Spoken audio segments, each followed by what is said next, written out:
But how are things going with you? Things are going great. The new song, a lot of stuff has been going on. It's getting a lot of traction, lots of shows coming up. In fact, in just a couple days, we're doing a big show with Night Ranger. I don't know if you're familiar with Night Ranger. I have Um, heard of them. yeah, we're playing a big amphitheater with them outside, and then we're Nice. flying over to.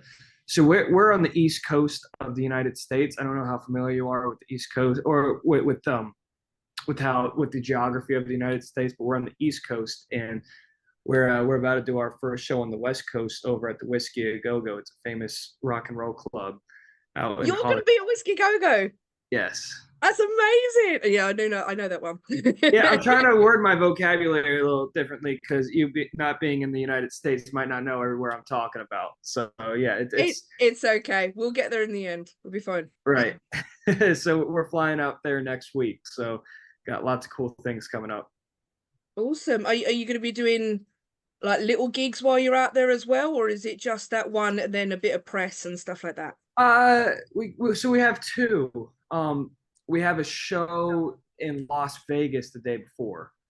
So Nice. we're flying out to Las Vegas to do a show, and Hmm. then we're driving to LA right after, which I think it's about, I can't remember if it's like 4 hours or if it's like 6 hours, but it's not a terrible drive. And we're just driving in the day after that, like the whiskey, and then we're staying out there for a day or two and flying back home.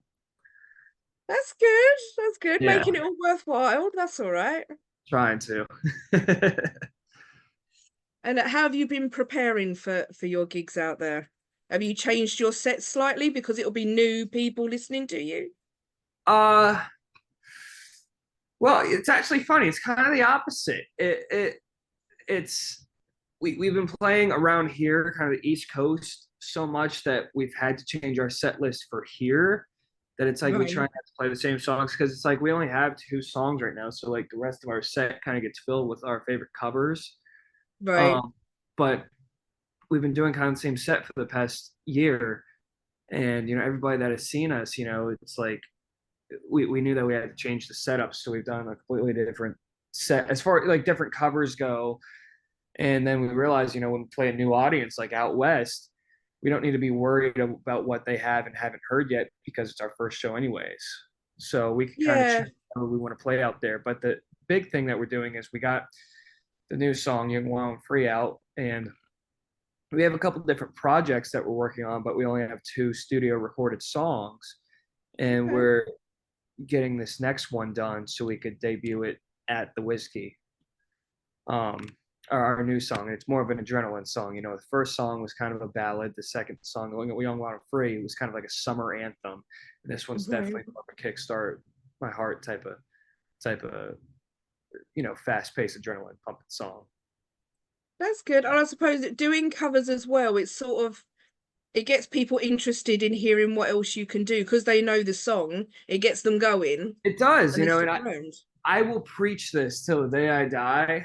I think a a lot of people think I'm wrong about this, but as a new starting band, I think a lot of the time where bands fail is that they will go quantity over quality and rush out probably eight mediocre songs. Like Mhm. we still move at a fast pace, but we're pushing out, like Young Wild and Free is a very radio hit song, and it's like a song that I know it could speak to a lot of people, and I think it's a really good quality song.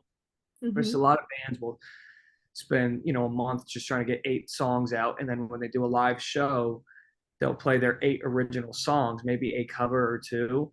I think I pick out my perfect set list when it comes to cover songs and how I like the pace of the set and how it flows. Like I have this adrenaline pumping song here, this ballad here, this kind of groovy song, this anthem song right here, and then I kind of will replace those songs with originals, but in a timely manner. Like if I want an adrenaline song, I'm not going to copy the song that we're covering, but I'm like, okay, I know the next song needs to be this, and I want it to be like this, and I'm going to put it here. But the thing about when you're playing live and you're doing just kind of eight of your original songs and no Yeah. covers and stuff, if the audience doesn't really know you, all 80 of your songs have to be really, really, really good for them to care, because most people don't care about Yeah. opening bands. So it's like, I think covers are extremely important when growing a band, because if you're there for, let's just say you're there for Rat, or you're there for Night Ranger or something like that, and you're not there for the opening band, if you play a song by like Motley Crue or something like that, everybody's going to be like, oh, wait, I know this song. And that gives them that connection, and they'll sing along. And they're like, I love that song. I love the way these guys do it. I want to hear what they do next. So it's Yeah. like in our set, we'll do like a really big, awesome cover that everybody loves. And then we'll follow that by one of our originals, because everybody's paying attention. Everybody that was out at the bar or the merch booth in the theater or whatever will come straight in, flooding in once they hear that Motley Crue Yeah. song they love. And then they'll listen to um then they'll listen I to agree that that is a good way of doing it. I've so, some of my favorite bands are the support bands uh-huh. at most of these tours. So from a fan point of view, I mean, I know their songs anyway, but when they do a cover, you can see the difference. Like people start paying attention. Yeah. Like if you get a whole front row and they're all just sitting there on their phones because they're not interested, and then all of a Yeah. sudden this big cover comes up, Yeah. and then it gets their attention, they might pay attention to the next one, like you said. Right. Because as an opening band, you got to go in kind of understanding that those people don't care about you. You know, I mean, like that, respectfully, I mean, they bought their tickets to see the headliner. You, Hmm. the headliner already has their attention. That's why they're there. That's why the fans are there. As an opening band, you got to do everything you can to make everybody like you. If you're just doing 8 original songs, but like, you know, one or two of them are pretty good, but the rest kind of are boring. And if they're not, if you're not, if those fans are not your fans, and they're not really going to care that much about your original music unless it kicks ass. And most of the time, new bands don't have 8 original really kick-ass songs. You got to fill your set out with songs that people will connect with, covers that people love, so you could grab their attention, because the fans are not there for you yet. You're there to steal those fans, Exactly. Yeah. you Yeah. know. It's amazing. Years and years ago, when I went to watch bands, I honestly didn't give a toot about the support bands. Mm-hmm. Um, Right, no, half the time I didn't exactly. even know who they was. And Mm-hmm. now it's sort of turned around that I am there for the support bands. It is amazing how many people you talk to in the queue, and they're like, "Oh, so you're here for, so and so," and I'm like, "No, I'm here for the other one." What other Yeah. one? Oh, hold on, sorry. Husband, sorry, I thought I put that on silent, sorry. Um he's probably checking to see if I'm okay. Um yeah, and they're just like, Who's that?" And I'm Mm-hmm. just like, the support band, the ones that are on Right. first. Oh yeah, I'm not going in for them. And I'm just like, Yeah, yeah, oh. because sometimes the venue doesn't do a great job at promoting the support too. Sometimes they just say like, "Oh, it's this headliner." Like some venues will Yeah, write like, "Oh, this is the support act," but some people go and they don't even know who the support act is. So that's why you got to try your no, hardest. You got to work way harder than the headliner in order to present yourself and make those people like you. Because I mean, a you lot of the time, do. half the people see you as getting in the way. Half the people are like, "Okay, can we get this hour done and over with so I can come and watch the show that I came to like to see?" So it's like it's Yeah, working against you a lot of the time. So you really got to try to make these people like you, because half of them see you as a waste of time, and half of them don't even know who you are. So it's hard as exactly. a band sometimes, but I think that we've been doing a really, really good job at it. I mean, there's been nights where we're starting to outsell the headliner and merch and stuff now, and it's like we're really growing and progressing as a band. And it's cool to see that, because you'll hear a lot of stories like Poison, and on the David Lee Roth tour, I mean, they were opening Mm. up David Lee Roth in arenas, and then Every Rose came out, and Rose Has a Thorn, and then they started outselling David Lee Roth and merch, and all the tickets were for Poison, and they had to break up that. I think that's I no, that was Rat. I think it was either Rat or David Lee Roth that they were on tour with. And it's cool to see. You hear all these stories, but it's cool to actually live it, seeing that we're there for that opening for the headliner, but now we're progressing and getting that gap No. starting to get tighter now. exactly. That's when it feels like all the hard work is paying Mhm. off, doesn't It it? is, and it feels good because it doesn't. A lot of people will walk up to you and be like, "Oh, you're such a talented singer," or this or that. No, I don't. I think there's talent in singing sometimes, but I'm the farthest thing from it. Nobody sees the 10,000 hours you put in to get that good. Nobody wakes Yeah, up and is good at the guitar. Nobody's. exactly. Some people will have a good voice and stuff, but no, I trained. I've thrown my voice out several times. I've done this, I've done that. I would stay up till 4, 5, 6 a.m. sometimes, and like weekly or daily, just singing for hours and hours and hours to get it like that. To get yourself to that sort of like pro level. To get to that So, pro level, especially when I was recording my first song, favorite songs that I released just under 2 years ago.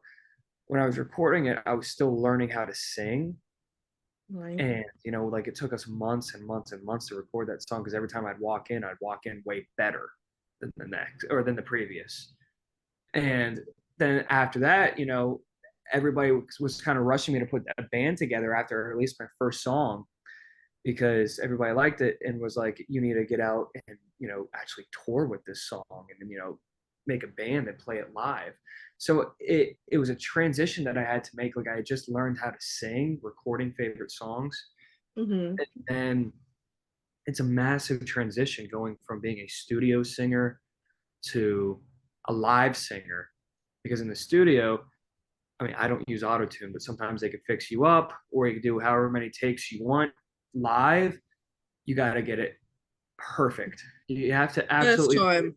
perfect, and that was a massive transition that took me like months to get right.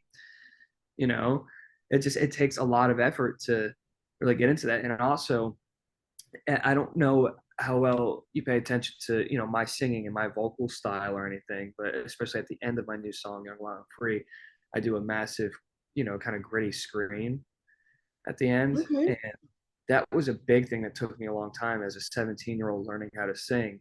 Was 17-year-old boys don't have gritty voices. That's like old men. You got a couple people like Sebastian Bach when he was 20 and all that, but it's like old men have gritty voices. So that was my biggest challenge is I want to sing like this. I want to sing like Sammy Hagar, Brian Adams, Sebastian Bach. That was my biggest struggle because naturally a 17-year-old boy doesn't have that type of a voice. So I spent years just trying to, break it down and like troubleshooting this and that, trying to get it really gritty and stuff. It took lots and lots and lots of practice and it's starting to finally pay off. I don't think I'm the greatest singer in the world, but it feels good going for full circle to what you said of that, seeing it actually start to pay off. Yeah. Because yeah, you don't just wake up like you said and be a musician or No, be not good at at all. skinning. It takes a lot of time, and that's why I sometimes feel bad for bands who are support and maybe they haven't played a massive gig, but then they don't get paid or anything like that. It's like a free gig or so. I always feel really bad for them Oh yeah, because I mean, my husband's a musician, and when he first starts out in bands, it's always the little free gigs and stuff like that, and I feel yeah, bad for them because they put I so mean, much work in. there's two routes you could go as a musician, man. I mean, especially like a rock and roll musician, you could either be an original artist or you could be kind of a cover band. Now we still do some covers, but I don't call us a cover band because a cover band. I don't know how it is in the UK, but it's like you got bars and clubs that ask you for 4 hour sets, 3 to 4 hours, and you just got Oh, to play. wow. Yeah, you got to play. You're basically the background entertainment, and they'll give you $1,000, $2,000, all that to fill that, and it's like as a musician up front that sounds good that you could just kind of instantly get paid. You kind of go in it for the easy money, or you could be an original musician and go in debt. Basically, you don't Yeah. you don't make money the first 2 3 years as an original musician. You basically it's like starting up a business. You got to pay your way into that. You got to pay. You Yeah. got to know when you're going like across the country, they're not going to pay you $5,000 it costs to fly your whole band out and your whole band and equipment and renting a car and all that and hotels. A trip out there costs probably like $5,000. A venue's not going to pay for that. So Yeah. you A got to lot of people prove. don't think about that either, the cost of Oh doing yeah, gigs for a band. easily. It's if it's not in your hometown, then Uh-huh. yeah, there's hotels, there's gas, there's, if you've got to get flights and whatever else, it's craziness. Yeah, flights for six of us probably is about $3,000. And then you got, renting a car, which is probably 800 to 1,000. So now you're already at four. Then you got a couple nights of hotels and then food for everybody. So I'm rounding it to about 5,000. You know, so and that's just one weekend. That has nothing to Yeah. do with promotion, studio time. That like promoting a song is crazy expensive. It's like you look at what record labels and um PR companies are doing. The modern thing to do now is they have a list of social media influencers sometimes, and they will pay social media influencers to make videos using their artists' songs. And I mean, that's like Okay. if they have a list of like 100 social media artists, they each charge like 1,000. So it's like that's like $100,000 in promotion right there that you got to pay. Oh my It's like I God. don't do that.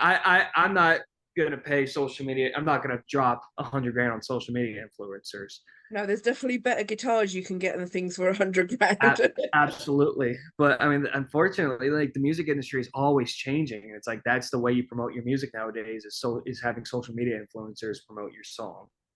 Mm. Very Yeah, strange how it's all changed. yeah, it's not a whole lot about the skill or talent or how good your music is now. It's about it how it gets promoted on social media and Mm. all that. You said before you got your new song Mhm. as well that's coming. Is it coming out or is it out? It is out. Oh, it is Or out, yes. Young, Wild, and Free is the single I released 2 weeks ago.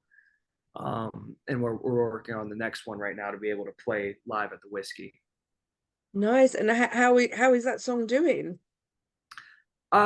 Pretty good. It's different because like I I do a lot as far as jobs for the band and stuff. I'm the singer. I basically manage. I do bookings. I do this and that, and um, it's hard to focus because I'm trying to get better at my songwriting, my lyric writing. I'm really, really good at putting a song together. Like I could just look at my musicians and we could bounce ideas off of each other. I'm like, this is where this goes, this is where that goes. And I'm really good at that. But as far as my lyrical ability, um, I'm a very nostalgic writer. Like I write about, nostalgia and good times and stuff. And it's tricky now that we're branching off into different kind of styles of music, not genres, but like obviously this one's a hard hitter. It's like I can't, my songwriting or my lyric writing is a lot dependent on nostalgia.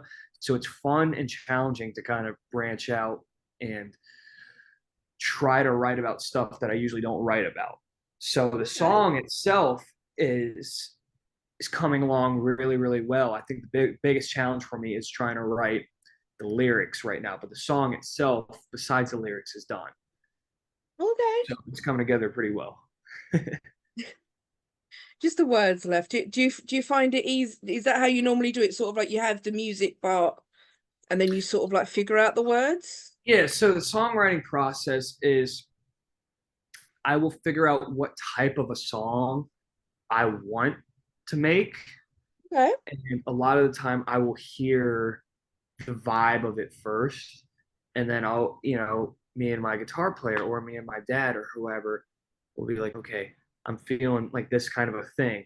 I want you to do this and you do that. And then it kind of comes together. And then I'm a big, I'm a big person in feeling the music. So way before the lyrics is the feel of the music. It's like if I wanted to punch me in the face, I want it to punch me in the face. If I want it to be slow, I want it to be slow.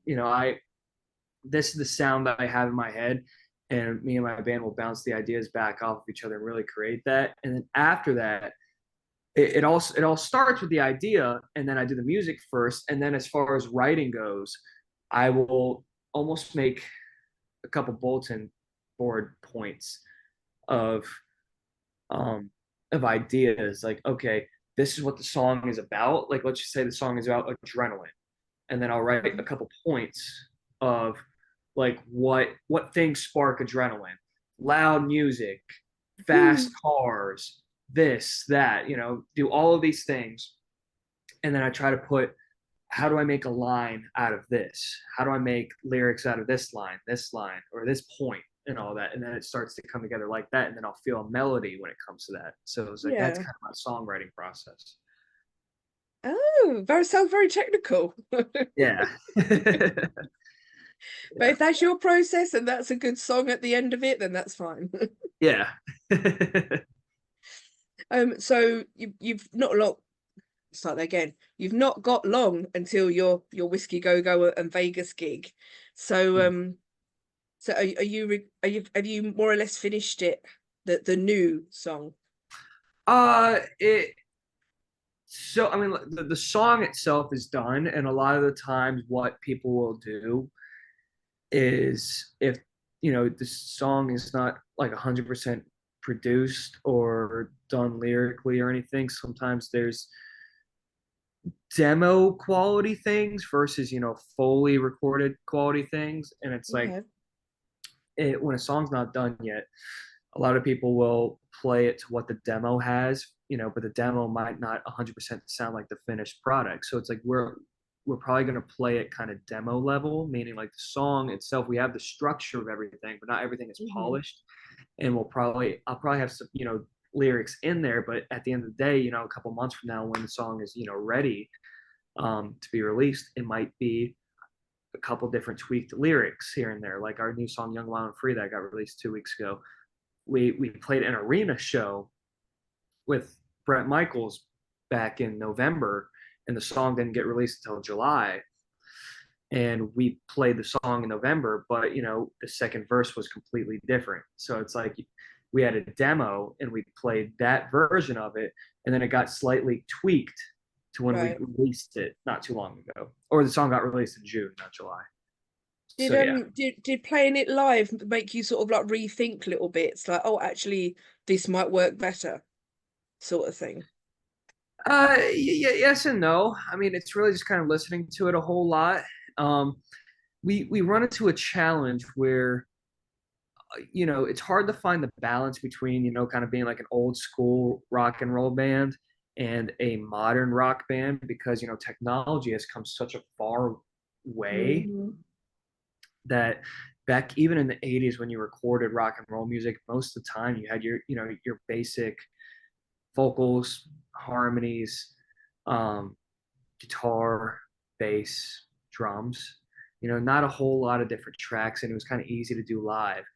But nowadays, you know, the producing that goes in this music is so grand that it's like our new song "Young, Wild, and Free" has like 32 different layers in it, and it's just so, it's such a complex song that it's so hard to do live. And I know I'm not a big backing track guy. I'm very against backing tracks. I prefer playing your music like live Hmm. and real, because that's what a rock and roll band is. If you're a pop artist or a Yes. rapper, it's different. But if you're a rock band using backing tracks, I don't necessarily agree with that, because that's what rock and roll is making the music right in front of you. And we run into the problem where it's like, you know, you go to high production modern concerts, and it's like they will sound just like the record, and the backing tracks they use, I mean, it's just so complex, and they've got like 10 different members on stage to make this sound and that sound. And Mhm. you know, we have a 5 piece, and it's, you know, we don't travel with an audio engineer that knows our sound 100% of the time.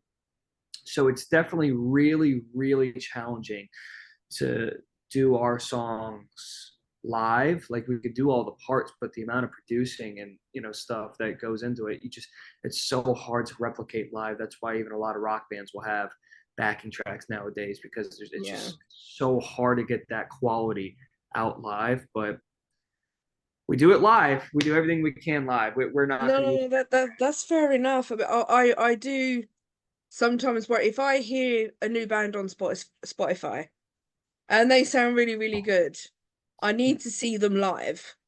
Yeah. So to see whether they can actually do it. Because like you said, sometimes there's just too much auto tune or sampling and stuff like that. And if they come out and they're actually shit, then I don't want to know. I Right. want to know that they can play because that's the Yeah. whole point. and it's hard because, like I said, it's the difference between studio singing and live singing. We've gotten so much better. It's actually inspired us how complex, the songs can get. To actually, it inspires us to do better and to see all these other bands with backing tracks. We try our hardest to put a high quality production or a high production show that is almost like a modern country band. I think modern country bands really do it the best and put on the best shows nowadays because of their production quality. Um, I don't know if that really touches you guys out in the UK. I know country is kind of, I grew up on country. I totally know where you're coming from. yeah, but go see any of their shows like Morgan Wallen, Hardy, Bailey Zimmerman, any of those new artists. Their show is unbeatable. Like the amount of quality and production that goes into their shows, but it's also the sound quality too. And it's like we know that we don't have that, you know, production costs, so we try our hardest to get as close to that as possible at the level that Hmm. we're at. So I think that's an approach that not a lot of bands um go for that's at our stage is they will just be like, okay, we're going to be the best that we can be. No, we go for above that. We try to achieve the impossible with putting on the highest quality show that, $1 million acts put on that, that really is impossible for younger people. But it's like, we try to make our show on par with those high quality productions for stuff that Yeah. even we can't do. So like that's our goal is to because it's obviously top of the line what they do. You'll So get there one day, don't you worry. yeah. Won't have to worry about it then. You'll have loads of people on tour sorting all that Oh, out for you. and that's the thing. I mean, we're a team of less than 10 people where it's like they have hundreds of people that put on a show. Yeah. You know, Yeah, that's it. like when Kiss do a gig. Like how many massive trucks do they have just for their Oh, yeah. stage stuff? And It's I think friggin' like ridiculous. even Taylor Swift and Metallica have Yeah. like 70 semi trucks of just stuff and people. They have like 200-300 workers each, and it's like not even that's just people on the road. You got companies now that design your show for you that are like hundreds Mhm. of people at this company that don't even go on the road with you. Like they will put, design all the background screens, design the stage, design like how these lights go with the click track and all that and everything. And it's so much bigger than people realize that really go into those massive shows versus us. We're a team of less than 10 people that are trying to put out like a high quality Yeah. show. Well, You know, just remember at the moment, all you've got to do is set up your gear and get on yeah, stage. Whereas they have to be at the venue probably like stupid o'clock in the morning just to start getting ready. So right, so enjoy that part for now. yeah. I mean, we're actually we've been doing some opening shows for the past year, doing big, opening for big acts, but we actually just announced our first ever headline show is it's at a venue that's kind of close to home that we've opened for big acts there for. Okay. It's a big rock club and we're going all out for it. Like I'm getting my production company to come in and we're putting like big massive moving lights in there. We're building a stage on top of the stage and we're having Oh like wow. we're having video walls and everything. I'm putting a massive high production country level production into a cool little rock club. So I'm gonna show up at 9 a.m. and it's gonna be the coolest, biggest thing that we've done because that's what I strive for is to be like those big artists putting on those big production shows, but more intimate at our level. That's instead of like 20,000 people, it's closer to 1,000, maybe a little bit less at our shows. Yeah, but those 1,000 people are probably going to have the most amazing night ever because of the I effort that you've put into it. That's the way you need to see it. that's the goal. Like I yes, I'm making this show for me because that's what I want to see. But I'm trying to make sure everybody gets their money's worth and don't just see a band that just, no offense, but like most bands just, kind of at our level just plug in and they'll just kind of play, like you were saying. I'm trying to, be the person that wakes up at 5 a.m. to make sure that this is the highest quality show that anybody's ever seen at this level. I'm And trying when to make is sure that gig? it's August 9th and it's in Leesburg, Virginia. Awesome. So I'm going to hear all about it the next day then. I'm hoping so. I'm really hoping we could go all out for this show. Okay. So I bet what. So my dog is crawling around my back for some reason. Um, go away. Um, yeah. So yeah. So it's only going to be about 1,000 people. So that's still good. That's still a good crowd. Yeah, Yeah. it's gonna be somewhere. I mean, the venue holds up to about 1,000, maybe 800, 900 or something like that. Um, there's, I know on the pre-sale, like the first day sale, we sold a couple hundred tickets on the first day. Nobody does that on the first day. That's great. Or nobody sells a whole lot of tickets on the first day. So Well, I'm good. hoping A it's a good. couple of hundred on the first day is still really good. Yeah, yeah. So I I'm definitely nervous for the turnout. I don't think it's going to be a hard thing to sell out, obviously, but I think a lot. I think it's going to be a really really good turnout, and I think it's going to be an awesome show. I hope so. I hope it's a sellout for you. Thank you. Me too. Okay, well that's all great. I that's everything I wanted to talk about. Is there anything else you wanted to tell everyone about? Have you got any other gigs that we can have a chat about? We got our Vegas one. So I'm actually going up to. It's hard because I don't know how much you know about geography, but so I live in Virginia. Or just go with it. Yeah, or geography about the United States. But so I live in Virginia, but I practice. My guitar player lives up in Ocean City, Maryland, which is about 4 hours away. So I'm driving up there to stay there for the Wow. weekend to work on stuff. And then we got our show with Night Ranger on this 16th, which is in less than a week, I believe, or I think it's in a week.